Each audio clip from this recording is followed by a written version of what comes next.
Hey, baby. Sorry, Canelo, but this not it.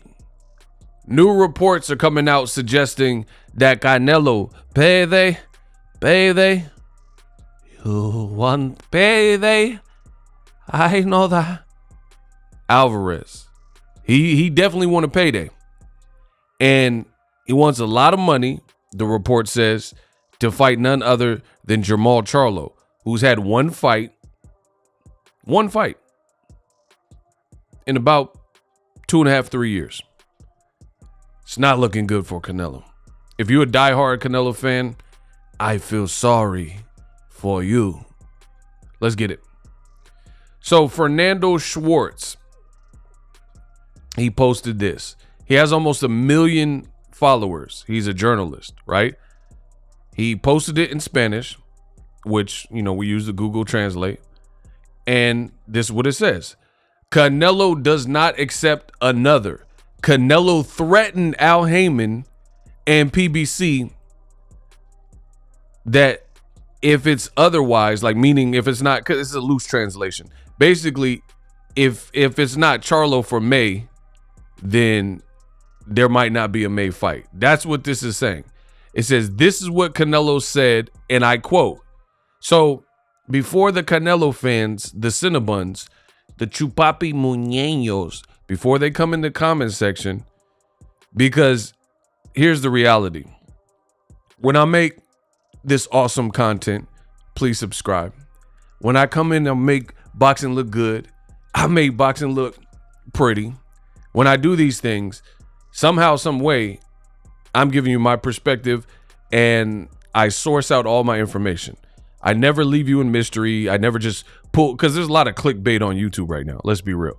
Straight National Enquirer. You can tell by really reading the titles that are typed in who's telling the truth. Because put it this way, if it's big in boxing, boxing is a niche community. So if there's only one content creator or two people talking about it and none of the bigger channels like Fight Hype's not talking about it, Fight Hub TV, ES News, Boxing Eagle, then what does that tell you? You know what I mean? Like how does no one else have this same news? If it's news unilateral across boxing. So I get it. There's a lot of clickbait and whatnot. I strive on my channel to be the clickbait killer and less clickbait, more of what you need to really click on and give you reliable, accurate information. So the Canelo fan base, they get mad because Canelo's moves in turn make them look bad as fans because this is what they're supporting, right? And they try to blame me some kind of way for reporting the news. Again, I showed you how to get to this information. This is from a reporter, Fernando Schwartz. This is his information, and I'm showing you that. Canelo does not accept another. And he's quoting, this is what Canelo said, and I quote, just so we're clear. Well, if it's not Jermall Charlo, then there's no fight in May. Wow. I said, dang, homie. In high school, you was the man, homie. What the happened to you? Look, and and here's the crazy thing. This is the insane thing. This is a legit reporter and journalist. You see him with Tom Brady. So he's a sports. There you go. And he's a older gentleman. So what reason does he have to lie? And it's not like he's a boxing YouTuber and he's just trying to get the click. So he's just putting out lies. And this is what he's saying. He also has spoken with David Benavidez, or at least his team. David Benavidez's team, Samson and Samson Boxing. So this is the information that he's putting out. Bad news for Canelo Alvarez. Now, I'm going to take it a step further and give you some of Ego's opinion. What is happening, to my belief, is this. Canelo Alvarez, he signed the deal with PBC. Canelo Alvarez signed a 3-fight deal with Canelo Alvarez, And I'm sure they may have went over like an outline, like the skeleton of potential fights that PBC can offer. Canelo didn't mind the first fight because it was a 154 pounder and Canelo is a 168 pounder. So of course you're not gonna, why would you turn down fighting someone who's 14 pounds under you, right? Also a guy coming off a hand injury, Jermall Charlo. Also a guy who was coming off a year layoff. So you have the advantage in activity. You have the advantage in not being a person coming off an injury. So you were injury free, whereas your opponent wasn't. And you have the advantage in weight because you have been fighting at 160 and then you moved to 168. And then after the Jacobs fight, you moved to 75 and you fought against Sergey Kovalev, FAF.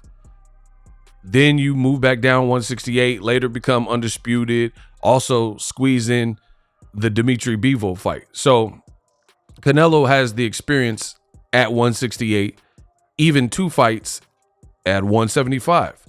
So this is why I think the first fight, it was like kind of an introductory fight to the PBC. You know, they gave up an undisputed champion. They kind of labeled this as like, oh, 2 undisputed guys. And, you know, Charlo has been, the Charlos had been calling out Canelo for a while. But numbers wise, it didn't outperform the fight with Caleb Plant because that was considered, that was more of a rightful fight. It was for undisputed. Caleb Plant was undefeated. Jermall Charlo wasn't undefeated. He lost to Tony Harrison. I was there, right?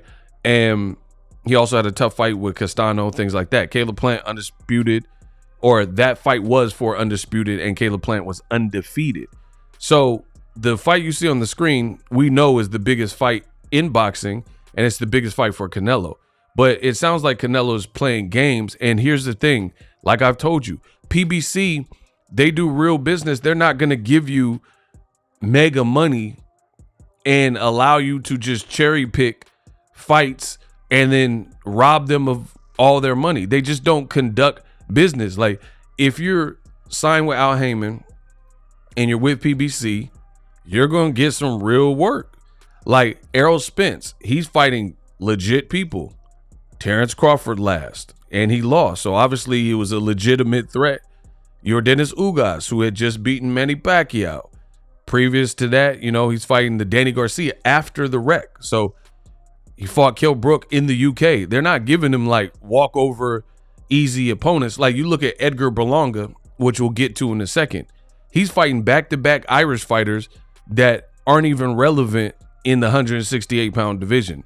Padrag and all these dudes. Like, who is that? That's some Eddie Hearn rematch room special. Nobody was checking for him. I don't even know the guy's first name. Right? And now I think this is what's causing the dilemma. This is the problem. Canelo Alvarez, he got that. He's used to that Eddie Hearn DAZN diet of cherry pick fights with DAZN, that majority of them no one was calling for. And then now he's trying to hold PBC. Oh, you mentioned Jermall Charlo. And it sounds like he wants to fight Jermall Charlo. It's bogus. And it looks bad because we know the bigger and better fight that would satisfy all parties. I mean, you have PBC, Al Heyman. They would be satisfied because it would be the biggest fight in boxing with Canelo and Benavidez. You have Samson Lukowicz, which he'll be happy to, you know, get a cut of the money and be involved in such a big fight. And he's been trying to get David Benavidez the bigger and bigger names. Benavidez clearly will be happy. It would satisfy the WBC mandatory. We're in February. They said the mandatory becomes active in March. There's really no reason. The fans will be happy. The venue, I mean, what venue in Vegas, because the fight would likely take place in Vegas, what venue in Vegas would not want to host a fight with Canelo and Benavidez, or wherever they decide to put it? I would assume Vegas, right? So Canelo could just do what's right, fight people his size, fight people who people in terms of fans want to see him fight, but it's like pulling teeth. And now I understand what the dilemma is. The real dilemma is Canelo Alvarez. It seems like he wants to cherry pick. He rather get 35, 40 million, and he wants the PBC to pony up for Jermall Charlo. But here's the thing. I've went over this time and time again. You can't take something past its expiration date and do it on your own terms and think the relevance and think that the demand for it will still be the same. Let me explain. For example, if I'm hungry today, which is Sunday, and I'm like, man, I want a slice of pizza.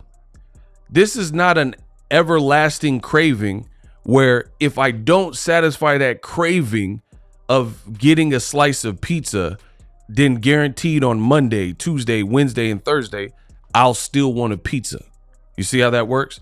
And if you've ever been hungry, you can attest to this. Maybe one day you're craving Chinese food, but this is not an indefinite thing because you crave Chinese food on a particular day. If you do not strike while the iron's hot and satisfy that craving, then there's a chance that craving goes away. You just, oh man, I wanted some ice cream. And you wanted ice cream on Saturday. You don't get any, your sweet tooth might have went away. You slept on it. You did other things. Maybe your week started and you're back to eating clean. So you're not worried about ice cream. You want ice cream when you want it. And that's how boxing is.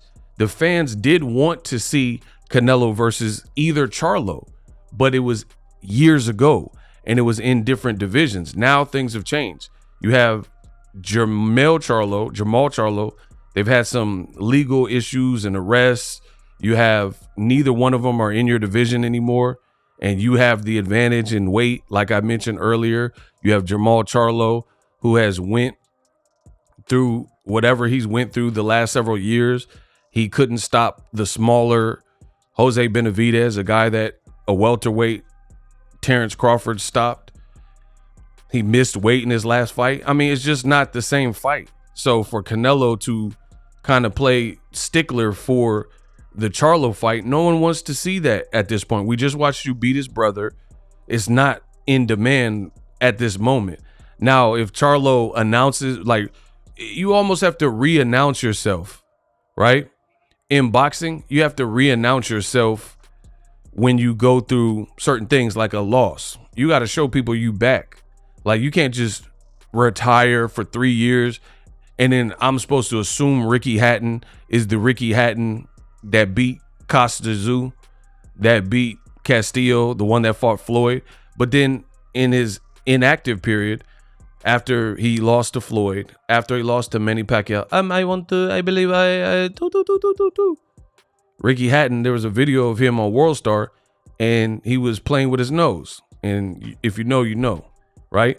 So I don't know what he did in his off season. Same thing with Jermall Charlo. I don't know what even went on. I mean, that's his business. But I know that Jermall Charlo himself said he was rusty in the Jose Benavidez fight. He fought someone who's not, he missed weight. He hasn't fought at 68. And at the end of the day, we don't know if the old Jermall Charlo is back because he's only had one fight in the 3 years. And then it's funny because you have DAZN, you can easily see the play. DAZN, they're trying their best, Eddie Hearn trying their best to convince people that we need to see Canelo versus Berlanga. Bro, that's another fight that I would rather see Berlanga versus Munguia, and then the winner gets Canelo, right? Not just straight away Berlanga. What has he done? But you can already see the play. DAZN, they're posting these graphics, and they're babying Canelo. How come this graphic says the Canelo sweepstakes? They aired it yesterday, and it got Jermall Charlo, it got Munguia, who's with DAZN, it got Edgar Berlanga, who's with DAZN, and it got Crawford, who's the free agent, and they're advocating for these fights. Crawford don't even fight at 168. I get it. Crawford called him out. But why didn't you put David Benavidez, which is the #1 fight? And then you talk about bias in the world of boxing. And it's so funny because the typical usual suspects, the PBC haters, when PBC put up a graphic when Crawford was with Top Rank, they said, oh man, PBC, they're so biased. Look at these graphics. These graphics don't include Crawford and he could be the best welterweight. and everybody was up in arms and fake outrage and mad. DAZN just put this out yesterday, and it's a graphic not even demanding the fight that Paulie Malignaggi, Boxingego, Floyd Mayweather, Winky Wright, Team Benavidez, and virtually everybody else is calling. They purposefully excluded this. And then, to add insult to injury, Berlanga fought this Irishman, and they're like, oh, Canelo, are you watching? Canelo, this was a statement knockout from Berlanga.